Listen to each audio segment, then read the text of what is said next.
Welcome to the podcast, Downers. My name is Matt, and we are back again. My guest today is quite interesting. Very excited to talk to him. His name is Tovar Cerulli. Tovar is a vegan turned hunter. He grew up in the New England, spent some time in the city, has been a carpenter and been in the logging industry, became a vegetarian, then a vegan for, is it 10 years you were a vegan? Yeah, about 10 years. About 10 years was a vegan, and then now is a hunter. And so there's tons of questions in there that I'm excited to talk about. The ethics of both of those, the way that people see these highly polarized topics like hunting and veganism. And a lot of that runs into stuff where, I grew up in the woods around hunting and hunters and stuff like that, and then have spent my adult life very urban and around a lot of vegans and in music and touring where there's tons of vegan and straight edge people. So I'm familiar with these topics and still have a lot of dilemmas and questions about them myself, and I'm excited to talk to Tovar. Thank you for joining us. You're in Vermont, is that correct? That's right. That's right. Great. Glad to be with you. Well, thank you for joining us on the East Coast time zone wise, and I'm glad to have you here. So you grew up you grew up in the woods, but not around hunting and that kind of thing, right? That's you weren't right. a hunter growing up. I had one uncle who hunted, but he didn't live locally. I grew up with fishing and that kind of thing, but yeah, hunting really wasn't part of my upbringing at all. So I'm curious, how did you get into getting into vegetarian and veganism? From my experience, is usually attached to either a parenting thing or it's attached to some kind of social movement. And from where I'm from, in music and touring world, there's a movement. It's the straight edge vegans, and they're really wrapped up in the music, hardcore and heavy music. There's tons and tons of vegans and vegetarians in that world. I know a whole lot and spent a lot of time around them in my years on the road. So how about for you? How did you get into vegetarianism and then ultimately veganism in the first place? Yeah, I was 20, and I was, as many of us do at that age, thinking about who do I want to be? What kind of person am I going to be? What's my life going to be like? And I was doing a lot of reading. I was studying a bit of Buddhism, and I had actually just come back from a retreat that I'd done that the first time and maybe the last time I ever did a Buddhist sort of retreat, and was thinking about compassion and kindness and all this. And I went fishing out of habit, which I had done for many, many years. And in the act of killing a fish, I had caught a fish, and in the act of killing it, I really felt regret. I didn't need to kill that particular fish, and I could have eaten something else. I could have eaten, rice and vegetables and tofu or whatever else, and that was the turning point for me. And that's actually how I open my book, The Mindful Carnivore. I start with that scene, because that's really where I turned toward vegetarianism. And so initially it was a animal welfare and an ethics decision. Over time, all of the other sorts of reasons that we become vegetarian came into play as well. Environmental arguments for it, health arguments for it, and it doesn't take too long meditating on those things and reading about those things to say, if I'm not eating meat, why am I eating eggs and cheese and whatever else, other sorts of animal products. That's partly why I'm nervous to talk about, I love to thinky things where you think and explore things and do thought experiments, but I'm afraid sometimes to do ethical stuff there, because I'm afraid it'll make me want to, I'm afraid if I dive too far into ethics, it'll change my lifestyle so much. And vegan and vegetarian is one of those areas I kind of am afraid to explore, because I don't want to go there. I just don't. I did do vegetarianism though.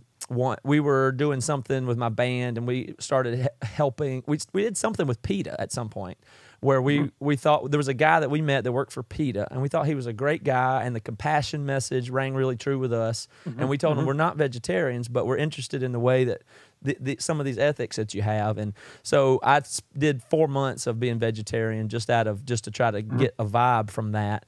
And I really did enjoy it. It changed the way I looked at food a ton. And I recommend people changing a lot of stuff they do just to experience other things. And I learned a lot. And there's so many foods that I ate during that time that I never ate before that I still eat today.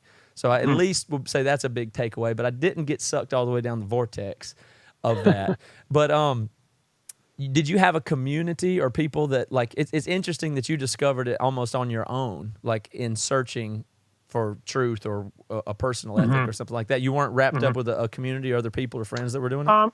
I mean, not really. I mean, growing up, I knew some vegetarians, but I didn't have a lot of friends who were into that. I did have some, for sure. In high school, I had friends who were vegetarian. My girlfriend and her family were vegetarian late in my high school years, and so yeah, I knew people, but it wasn't a solid sort of close-knit community. Later, when I did live, just a couple years after that, I was spending time living in New York City and in a liberal arts school, and so there was certainly much more of that. Absolutely. The other thing interesting about it is it's such a almost the things you just said there was the environmental and the health stuff came after, which is, it's a little bit weird to look at it, because I don't know if you'd almost say that's like a confirmation bias. Like you decided something and then all the evidence you found after that for sure supported it. So it wasn't like you weighed all this stuff. Like you emotionally knew on some level, I'm going to do this. And then every piece of data you found after that just backed it up. Right. I mean, and we as humans are really good at that, right? Yeah. I mean, totally. Selective data or selective data interpretation and to rationalize what we're already doing. Right. We're really good at that. Yeah, I've been talking about that a lot lately and thinking about it, because I'm a relatively or very analytical and rational person. And I say that a little bit bragging. There are things about regular humans that are less analytical that I think I miss out on emotionally, but I'm not a very emotional guy. And so to me, from my point of view, humans are completely, like I look at other people and think they're just emotionally deciding everything and then justifying it. I don't find people primarily rational. I think that's, most people think of people as rational, and then sometimes they're emotional, but I don't think so. I think almost every time you buy a car or a house or decide who you're going to date or marry, this is not a logical thing. The logic always follows to support the thing you just really wanted to do.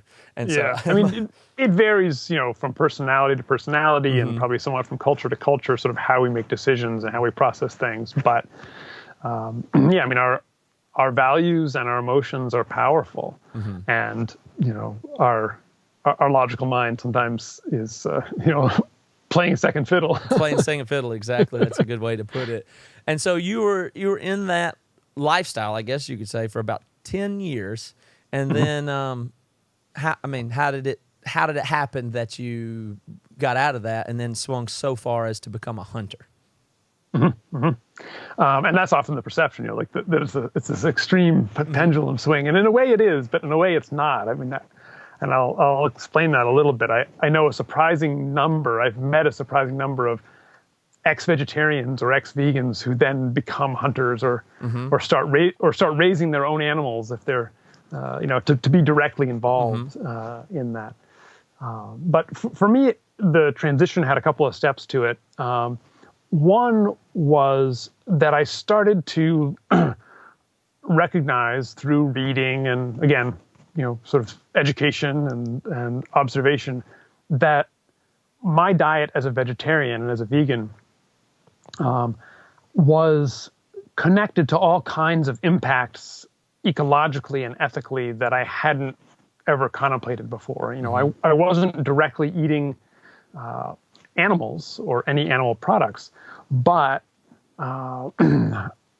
first I started to read about deer in America. There's a fantastic book called Heart and Blood by a guy named Richard Nelson who lives up in Alaska, and he talks about the interactions that we as humans have with deer across the North American continent, And a significant number of those are agricultural. We have millions and millions of deer, and they eat a lot of agricultural crops, and almost no matter what you eat, anything practically that you eat that is grown here in North America, there's a really high likelihood that farmers are killing or otherwise controlling. Usually it's lethal control. Killing deer to protect those crops to get your tofu. Exactly. Right. And they love soy. Deer are very fond of soybeans. So I'm sure they like corn and soy, all the stuff we grow, and then you got to kill the deer or run them off, or they get caught in the threshers or something. The combines are probably. Well, that's it. Industrial, industrial scale agriculture certainly takes a lot of other smaller animals with it all the time too. Birds and rodents and so on. All the way down to bugs, I guess, if you want to go there. Oh, exactly. All the way down to insects. So I started to realize that direct impacts on deer and all kinds of other critters.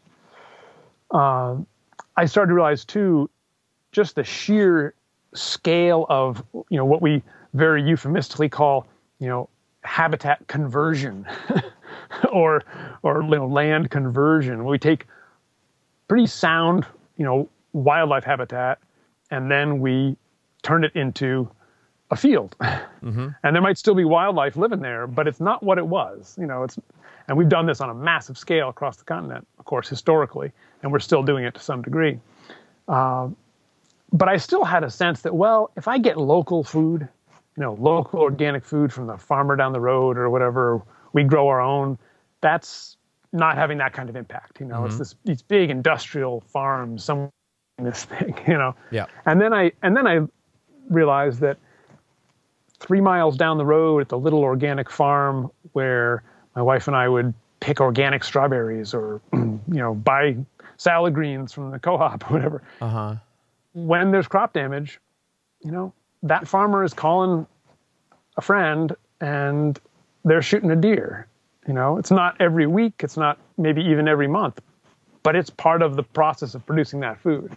And they're putting that venison in the freezer, and they're eating it. And even in our own garden, I started to realize, the fertilizer we were using is, from local farms, and it's manure, and it's coming from dairy production and egg production, and there's chunks of bone in it. But so still, it would be ethically. It still sounds better than the alternative of the factory farmed cow pastures and all that. So I mean, a vegan would still say, yeah, but I mean, we're still good off. It's still less impact than getting the ground beef at the grocery store. Sure, at least if you're talking, if you're talking, factory farming, concentrated animal feeding operations and all that, for sure. So it softened the hard line for you is basically what happened. You just realized, it's not a hard line issue. That's exactly right. So it took this very sort of black and white understanding, and it introduced a lot of gray, and it softened those hard edges. I had very hard ethical edges, animal food bad. Yeah, it's easier. Plant food good. It's almost childish. I'm not saying vegans are childish, but it just is easier, black and white. And I don't want to go too aside here, but I come from the Christianity tradition, and a lot of people that are me and my age and the generation we're in, it's the same situation. We're constantly now to a point of like, wait a second, these aren't hard. Like, it was easier, and our parents and the youth group and all, all the stuff was all this black and white stuff, and we know that isn't the case now because we're more mature. And so now there's all manner of ways to deal with it, and people that are in different places and leaving or post-Christianity. And I'm sure it's that way with probably almost any issue. Once you really get into it and go far enough, you find the edge and realize it's not a clear boundary anyway. Yeah, and it makes sense to me. And reality is nuanced. Things are complicated, and we're part of that complicated web of life and questions and ethics and all this. And so I was still vegetarian, at that, I was still vegan at that point. It was just that I was starting to realize that there's some soft and gray areas here. It's not all black and white and hard. And then a bit later, a year or so later, my doctor, who was not a mainstream MD, she was actually a Buddhist naturopath, someone who would be very into alternative stuff. But she looked at my blood chemistry and some of the health issues that I was having, none of which were life-threatening at the time, but, my immune system was down and such. And she said, you might want to rethink your diet a bit and introduce some animal products back into it. And so at that point, I decided that I would try that. I would take that step. It felt very weird, even to get local eggs or local chicken or, and first it was just, like the radical step of having a bowl of yogurt. Yeah. which after 10 years is a big deal. Big deal for that, yeah. Or having an egg. It tastes strange. It's psychologically strange. All of that. And so bit by bit, started to incorporate that, being mindful of where that food was coming from, for sure. And not just going to the supermarket and buying a steak or anything like that. But started to have eggs, yogurt, some local chicken. And I started to think about going back to fishing because I'd done that, as a kid. And I was thinking, okay, I'm eating other creatures now. I've gone back into actually directly consuming other living beings. And maybe I should, or at least want to, be directly involved. Like come face to face with that. Yeah.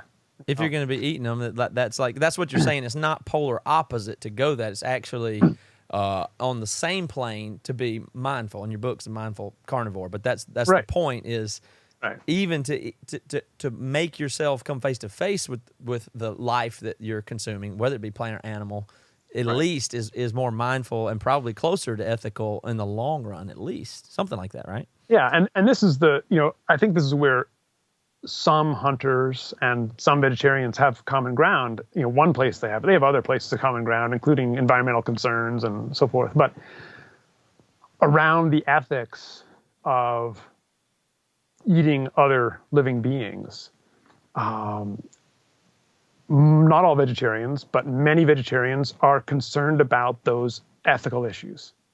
And they are looking at what they're eating and they're making a decision, not to eat meat or not to eat, whatever class of foods, based on that, looking it in the face, so to speak, really looking.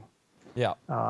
And for some hunters, certainly including me and others I know, that is a substantial part of, not all of, but a substantial part of the decision to hunt or to get. For me, I went to fishing and then I started to explore hunting, which for all kinds of other reasons was uncomfortable. Yeah. Hunting is a different deal, and it's culturally a different deal, and it's I'm sure the way other quite people tangibly a different deal. But it also involves looking directly. You want to eat meat?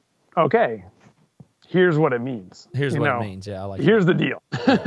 You don't get to look away. And this is part of the criticism that some vegetarian and vegans, have long made, is that people don't think about what they're eating. Right. Yeah. particularly meat in this case, but I think it could go to almost anything. Where is it really coming from? And if you're going to eat meat, one approach is to really look at what that means, whether you're raising it yourself or getting it from a farmer that you actually know and you can visit the farm, or you're hunting or whatever. So having some kind of direct engagement with it. Yeah, I think that makes sense. For me, veganism breaks down a little bit, like in what you're saying, because there is impact on, let's say, deer from farming. But why wouldn't you eat oysters or something? Like if you wanted to weigh the suffering of the sentient beings, then you'd be, and it's got to be healthier to have some shellfish and stuff. That stuff's great for you. So eat some be a vegan that eats cans of oysters. or something, you would be better off, I think. But it doesn't fit a hard line, kind of thing. But to really deal with it, taking an animal or killing one in the face. It's got to be really something else. And I've not done that. I did grow up around a lot of hunters. I have one of my best friends is a hunter, and he's interesting because he grew up. Use the term adult onset hunter, which I like. I think that's I think that's clever. But he's the same way. Grew up same as me. Was in a band with me, and then left the band, became a therapist, and started working with the Native American tribes in the Northwest here. And then through doing programs with them, learned hunting and spent a bunch of time out there. And it's like this, it's just almost weird to watch his transformation and get into it and do some of the rituals and put the blood on your face on his first kill and eat the heart. And he's just so into that stuff. And I have elk from him in my freezer, and he gives me elk and stuff when he gets it. And it's amazing. And he sees it through the eyes and has learned it from the native culture in the Northwest. So it's been really interesting. That's what made me really interested in this topic. Yeah. And it's fascinating to think, about all of these issues, our relationships with nature, our relationships with food and diet, relationships with hunting in particular and animals through different cultural lenses, or at least try to listen closely enough to other cultures, whether it's, traditional hunting cultures here in North America or cultures elsewhere in the world, and try to wrap our minds around a completely different set of assumptions and beliefs and relationships, very different from what I grew up with, not in a hunting community, probably very different from what you grew up with in a hunting community. What about the tech angle? I mean, I don't know if you're very familiar with it, but the other thing that strikes me is it seems to be that there's a necessity for some of these vitamins and proteins that come from animals. It seems that way to me. It seems like that's the healthiest, and it seems obvious evolutionarily in the way we're set up. And it just seems right to me to consume meat. I do understand the ethical implications, and I know there's all manner of vegan and vegetarian, but what about the notion of tech solving it? Like, what do you think about if we're growing meat in a lab? Wouldn't that end veganism? I mean, for some, like, would it impact you? Like, would you, for instance, now that you kill and take animals for sustenance, for your health, your doctor said it, and you realize the boundaries are gray, but still you take very seriously killing an animal. Sure. Would you opt to stop hunting if you could buy meat that was, I don't know, $12 a pound, and it was grown in a lab? Would that mean anything to you? I don't know. My hunch is that it wouldn't at this point. Maybe it would have years ago. Some of the other things that drew me to hunting, other than, the sort of ethical confrontation, is that, I have a very active relationship with the outdoors, and I love to be, out in the natural world, and hunting was not a practice I had before. And so I had never seen the landscape through a hunter's eyes. I'd never learned that. And the relationship that I've developed to the land is different, not better necessarily, but very different, and has more layers and more awareness than I did when I was a hiker and, went paddling and, would watch wildlife and all, but didn't pay attention to where deer were moving and so on. So for me, the relationship with my food, and the only red meat that we ever have in the house is venison.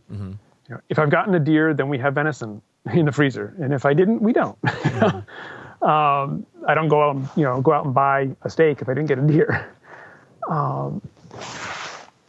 There's so many layers of relationship to the land, relationship to particular places, and the relationship, I'll call it a relationship. Someone who's a strict vegan would say it's not a relationship. You're just a killer.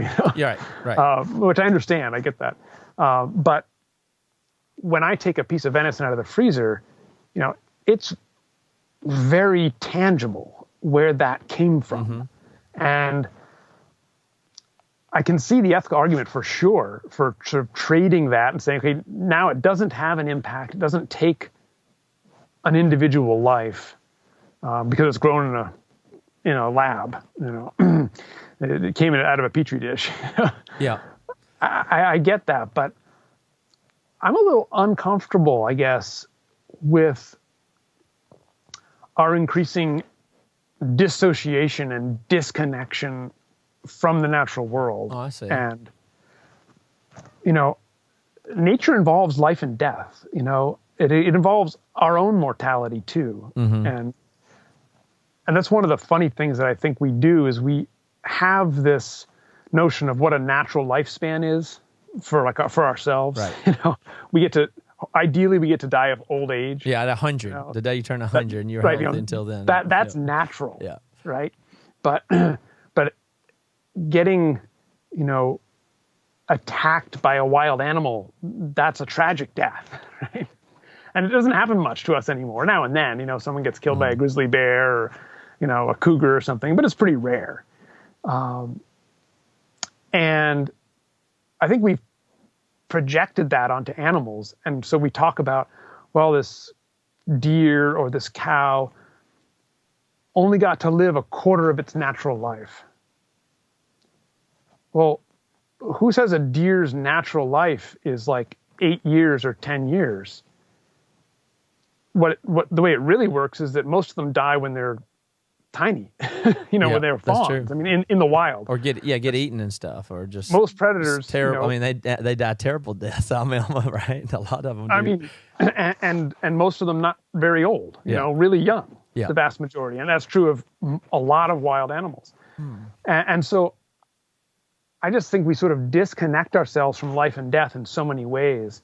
And I think we sort of disorient ourselves to like how the world is. So I guess it's a long roundabout way of saying that I'm a little leery of that. So you're saying further disconnection from reality it has its own negative consequences, regardless of some of its certain parts of its ethic. I think it does. Sort of, emotionally, spiritually, mentally, our sort of understandings of the universe that we actually inhabit.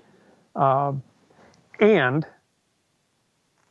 we live in a world that has a huge and growing, population of humans. Mm-hmm. And so, it's not like 6 or 8 or 10 billion people are going to go out and hunt their own food.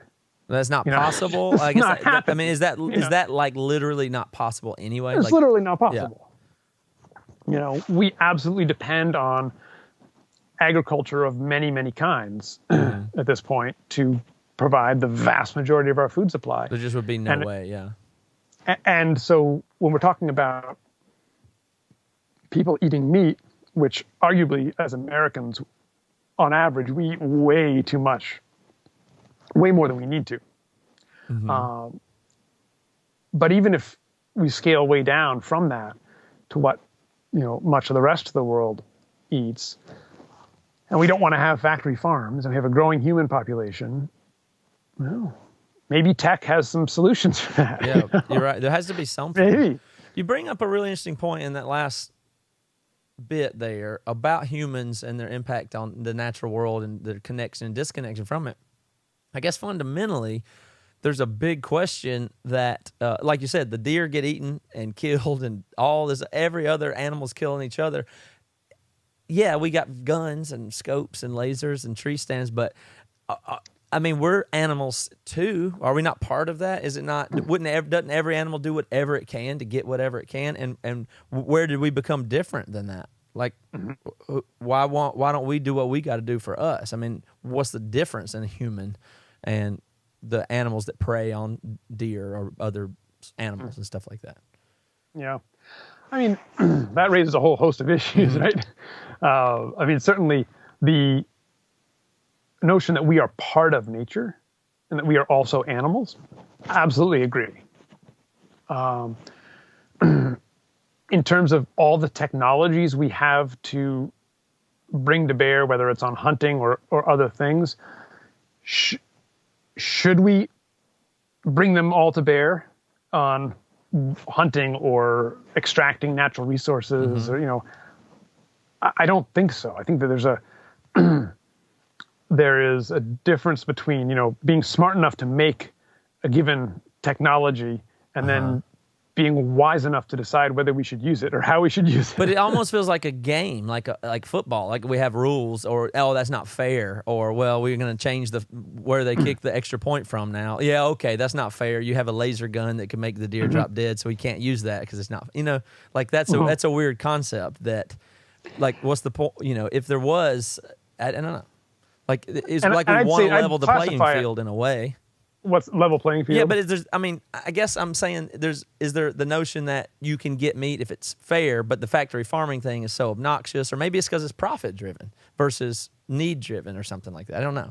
There's something to untangle there for sure. Sure. I mean, I think there are a few sort of classes of questions there. Some of them are ecological questions. What sort of impacts do we as humans, in terms of our population, our technology, our greed, whatever, have on the natural world? And what are the implications of that, whether we're talking climate change, yeah, you're right, global scale, or just locally on a given waterway? Are we polluting that river because we want to make this particular product and we aren't smart enough to figure out a way, or aren't careful enough to figure out a way to dispose of the waste better? I mean, so there's ecological questions about our impacts, which feedback and affect our health and the climate we live in and so on, as well as everything else on the planet. Excuse me. And then there are other questions that are ethical or even aesthetic about how we do things, and that's a debate that's ongoing within the hunting community about, as different technologies emerge, should they be allowed, or even just existing technologies? Yeah. Some people will, argue, well, I don't want to hunt with a rifle with a scope on it because I can shoot at 300 yards. I want to hunt with, a handmade longbow, and I have to be 20 yards. And, there's all kinds of debates over that. I mean, in terms of emerging technology, I think there are places where we probably should not go for a whole bunch of reasons. Ethical, aesthetic, political, like these smart rifles, which, they have computers in them, and they make the decision for you. You say, okay, that's the target, and it's like a guided missile practically. Yeah. Because it calculates everything and it decides when to pull the trigger. Some people could argue, well, that's going to make a cleaner, more certain kill. Yeah. It's more humane. Great point. Yeah, I guess you could argue that. But when you start being able to shoot, across the plains at 1,000 yards and more. But we didn't have rifles that were accurate at all until like a century ago, So, it's like, why wouldn't you take the next step? Right. The argument can be made. In terms of like bows versus rifles, I think any of them can be used ethically. It can kill an animal very quickly. It requires different levels of skill, and there are different, hunting with a bow, for instance, arrows slower than a bullet. Deer can move in that fraction of a second. Things can, there's more variables. So personally, I hunt generally with a rifle because I am more confident that I can very quickly and what I consider ethically kill an animal in a second or two than if I was using a bow. Because you'd feel horrible to get one in its hind leg and it runs off. With an arrow coming out of its butt. Exactly. I've never done that, and it's any ethical hunter, that's their worst nightmare. Absolutely. Is that happening? Or either they get wounded and they recover, or they get wounded and they die really slowly. But that's not the perception, though, from the general public about hunters. The general perception about hunters is, well, that they just like killing to hurt animals. That's why they do it in the first place. So that would delight a hunter to wound an animal. They don't care about the animal. That's what a lot of people think about hunting. Sure. I mean, the portrayals of hunting, whether it's in Disney and Bambi and that whole effect, or the portrayals of hunting by the hunting industry, they don't show that. They don't show people wounding an animal just to wound an animal. I don't think that they would ever show that, but it is very sort of macho, and there's a lot of portrayals of hunting that are completely incomprehensible to non-hunters, and even turn off a bunch of hunters. What fundamentally do you think is the difference in? I'm not trying to get you with a crazy question, but there's the holistic idea here that what you're saying is to hunt is good and it is helpful overall to connect people to their environment, the spiritual, the everything, and so in total, it's a good thing, and the hunt, it all works together. But on the other hand, in the end, are we team human, and how much more value does a human life have than an animal life? Do you have and if it came down to it, whatever. I mean, you turn on a technology that would, so the humans don't die or become extinct. How do you weigh human life versus animal life personally? Or do you, and a different scale of animals from bugs to deer or whatever? Yeah. I mean, there are a number of different ways to look at that. I mean, you can look at it at an individual level. Would you, if you were driving down the road and suddenly there was a person and a deer in the road and you couldn't stop, you had to hit one of them. Right. You'd hit the deer. Yeah, you would hit the deer for sure. I mean, right? Yeah. I mean, that's what you'd do. Sure. And we can say that about, how would we... Would you hit, and then there's the ethical thing about the cable car, the dilemma where would you hit this group or that person or whatever, but how many deer would you slaughter to save a person? Right. 1,000? 1,000? I don't know. I don't know. I mean, we get these crazy kind of scenarios we can create, these hypotheticals. But I think that it's one of the weird things about how we think about animals in our culture is that we say, well, if you take an animal's life for food, it's because you value it less than a human life. Because you're not a cannibal. You wouldn't eat, another person. Right. And so it's that you value them less. And that's why you can do that. And that's, speciesism and all of this, right? Speciesism, they are I like that. less than human, therefore, we can eat them. And I get where that logic comes from. But I like to think about it a little more broadly and realize that in a lot of traditional hunting cultures, the notion has been that other species are other kinds of people, and the way they're addressed and understood is not as human exactly, but as kinds of people and as societies unto themselves. And there's a fascinating film that touches on this that I saw a couple of years ago called Diet of Souls, and is made by a guy up in the Arctic. And the basic premise is people in the Arctic, especially historically and traditionally, were hunting other animals, seals and so on, that they understood to be their spiritual equals. That those animals had souls, they would say. That they had souls. Which my wife thinks, and my dog has a soul, and we'll see him in heaven or something, which I don't agree, but then she's okay with, eating meat from the grocery store, of course, so that is interesting. Because, the popular opinion is my pet has a soul probably, but not the cow.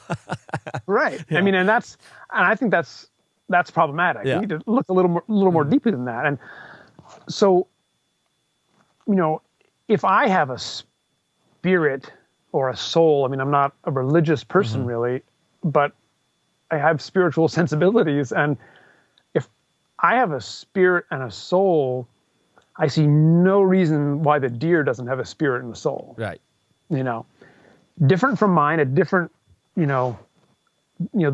are not, as a population, debating their impacts on their environment. They're having probably less impact than we are, but we can make choices as individually and collectively to restrain ourselves from certain impacts and so on.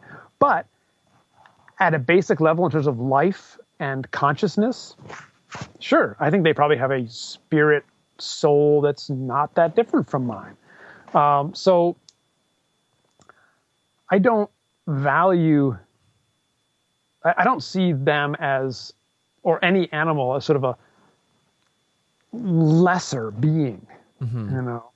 I don't think that the wolf sees the deer as a lesser being just because it eats it. We're all in these, especially animals, but humans, if we actually recognize it and participate, we're part of this natural world and this web of relationships. And I don't think that one is necessarily better than the other. And yeah, it's fuzzy territory once you start to think about it. Well, our personal perspective and cultural prejudices that we have. And it's weird because humans are so powerful. That's all there really is. It's like we have a ton of horsepower, but very little, you're born with all this mental horsepower, essentially. And then you got to learn how to handle it both as an individual and as societies. I feel like we may have more ability and power than we can handle. You know what I mean? Like that'd be the notion that we could blow ourselves up with technology we could create tomorrow, which we could today. So we've been kind of lucky so far, but in general, it's just like, a toddler blasting through some department store or candy shop or china shop or something. Like we just take what we have more responsibility, and we kind of lack the ability to organize it. And it seems that society's getting that very slowly, but it's kind of a race. Are we going to figure out how to manage our environment, or are we going to destroy it? I don't know, but we certainly have the capability and this is to do accelerating both. with technology. As our technological capabilities increase, as they have dramatically over the past couple hundred years, we can have much bigger impacts in a much shorter period of time. But again, that if we make the cultural comparison, that notion that we can or should have or use that horsepower, of whatever kind, mental, technological, or otherwise, is very much a sort of, humans at the pinnacle of creation, sort of a, whether you literally believe in, dominion over nature or not, it's still this notion that humans are sort of the apex of creation. Yeah, well, in the Christian tradition, that's for sure. They go, well, the Bible clearly tells us we have dominion over the animals, so fuck them. That's really what we think a lot of times. And it's just way simpler to think that way. Right. And yet in many, traditional hunting cultures, the notion is that, when everything was created, humans were sort of one of the last things to come along, and one of the most pitiful. That we needed help. We can't survive very well on our own without shelter and tools and animal skins or knowledge that we've learned. Our instincts for survival and our physical capabilities for survival as individuals are pretty pathetic. And that we've needed help and need to be educated by the animals and so on. So it's a very different frame to think about where are we in creation or in relationship. And one way it's been phrased is that the West and Christianity, sort of Christian culture in a broad sense, not necessarily the religion, but Western Judeo-Christian culture, and particularly in the modern sense, has a strong focus on rights. We have the right to do this, or human rights, or animal rights, or rights is a huge focus. And in a lot of traditional cultures, the focus is on responsibilities. What's our responsibility to our community? What's our responsibility to the animals, or to our spiritual traditions, or whatever? And it's a very different lens, that we as individuals or even as communities don't have rights. We have responsibilities. And that includes treating others with respect, but it's not based on their rights. It's our responsibility. It's just a different frame. Well, it's interesting, and there's a different, but to me, here's what I really think is there's a bit of a race. I mean, everybody talks about technology, and I do.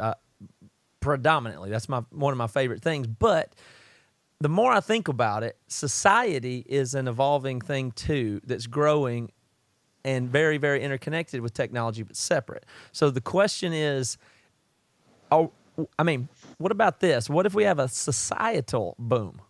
Not a technology boom, but what if it's either accompanied by or eclipsed by or enabled by technology? What if that we're just in the beginnings of the social media thing where I can connect to you and we can do this podcast and talk about ethics and thousands of people hear it? That we don't know the ramifications of that. We may be enabled by technology. We're about to have a societal ethical boom where people will get out of those super immature thoughts of simple rights or this is mine or I don't care about this. Maybe we're all going to learn from each other in just a few decades here, and we'll be so much more responsible than we've ever been. And maybe that will be the key to outpacing our, what I call, overblown horsepower with poor, bad alignment is what I feel like that's what it feels like we're at now, but maybe society, I am kind of optimistic because I feel like we're in the early times of the connectivity that we have. And so it's just a bunch of people with bad manners. We don't know how to handle it. Like we didn't know what to do with the electrical grid or the industrial. People were dying left and right. Nobody knew what was going to hurt the environment or not. We didn't know. But society itself is a fabric and a structure that I believe always gets better. And I know there's big problems with Western society and big problems with any society, but it's not like, all societies are criticizable. If you think about a Native American, it seems really great that they used everything and did a bunch of stuff, but they had their problems. They had wars and violence and tribal stuff that we think is bad technically. And then apart from a society, if you took a Native American person and raised them in some other society, they wouldn't have the values and ethics that the Native American culture did have. It's cultural, it's scaffolding that we're continually making. They manipulated their environment in various ways to have certain effects, But so it's getting the societal scaffolding to the right level to handle the power we have as the race, the way I look at it. And so I am optimistic about that. I really am. What do you think about the amount of time that people now, say here in in North America, spend interacting with technology? There's a lot of concern among you've probably read or seen about sort of the Richard Louve's work, The Last Child in the Woods, the New Nature movement, all this sort of the argument that humans really need consistent interaction with the natural world, and that being indoors all the time and in front of screens all the time is having profound negative impacts on our mental, spiritual, emotional health and physical too. Yeah, that's interesting. And technology is becoming so, pervasive in our lives. Well, I think that one's solved because my iPhone has a setting where at night it gives more of a warm glow than the cool daytime glow. So I think we're almost there on that. We're almost there, right? Yeah. That'll do it. Well, Siri will fix it, right? Right. I think that is probably true. Like no matter what, our the way I look at things, progressive wise, the same way I talk about scaffolding in society, our brains are that way. our brains are built from a primal brain and the limbic system and the lower brains that we share with reptiles all the way up to our prefrontal cortex and all that stuff. So, I mean, we have all this. We're wired a certain way, and so there's no getting around it. Like it's bit on bit. So there's things, and probably things that are with nature and sitting around fires and connecting with people in small communities, and the things that there's no getting around that stuff. So it could be simulated. Maybe it could be simulated, maybe not. But there's no getting around the fact that our brains are going to be wired for it regardless. So can we simulate things to offset that if we can understand them? But we don't know. Like we don't know. We don't know all the stuff that we're wired for. We don't fundamentally know if we need to. We don't really know. But theoretically, there could be technological ways around them if we simply knew what they were. But in general, we keep advancing and alienating ourselves from our historic past, and that does cause problems for sure. Yeah, and part of it, is just our interaction with nature and how that nourishes us and, stimulates us and so on. But when we get back to questions like food or anything else, any other material of our lives, be it, food or the table in front of you or the computer in front of me or the clothing we're wearing, and our sense of where those things come from, our sense of how that is tied to the world that we actually inhabit, the natural world and the industrial world. That's something that for me is at the core of the notion of mindfulness, really looking at a piece of food, a piece of paper, anything that we use or depend on or consume, and having some sense of where that comes from, some sense of what how good or bad its production was, ecologically, ethically, and in large part,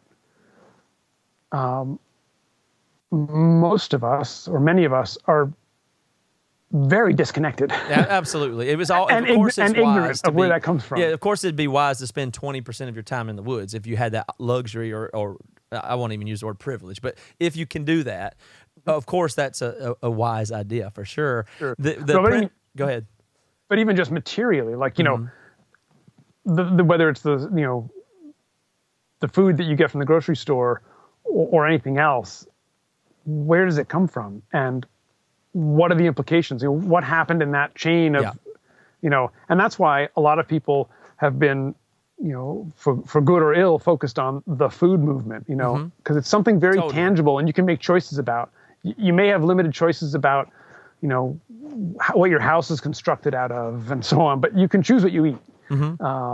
And so whether it's a choice to be vegetarian or a choice to start a garden or, join a CSA or learn to hunt or whatever it is, there's a way to get back in touch very directly with where those things come from and know very specifically, these vegetables came from that plot of land right there. Yeah. But I mean, that's a big movement. I mean, it really is. Like you see it now, like even just in, like we're aware of our stuff that's made from sweatshops overseas. I mean, people care about the goods they buy more than they ever have. And I can only, at least paradoxically, you can only tie that to the rise of the communication and the information that you understand where some stuff came from. And there's movements and people that care. Like it's inextricably tied, that the sharing of the information of how to understand your ethically sourced cotton or whatever. I mean, that partly comes from technology. So and of course,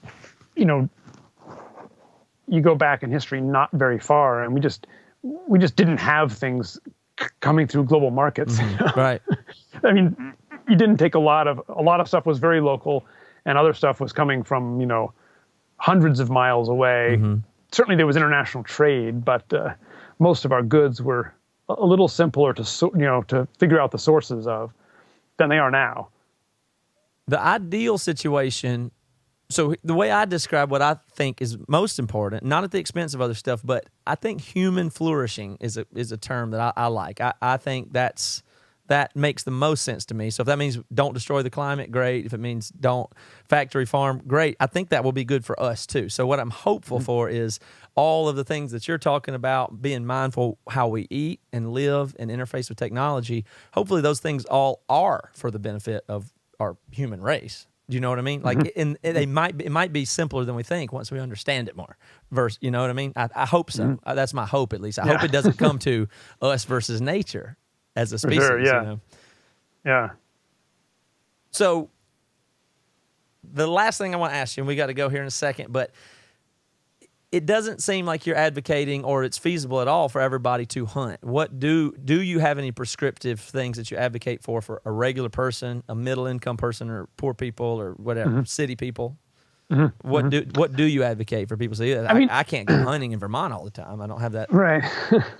I mean, I don't really spend a lot of time trying to prescribe, for diet or anything else. I mean, I think that having a sense of connection with the earth is a healthy thing.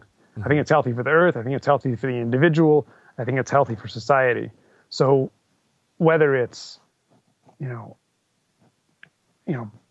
planting just a couple things in a pot in your kitchen, or, having, participating in a community garden in the, urban setting, or any connection with the earth.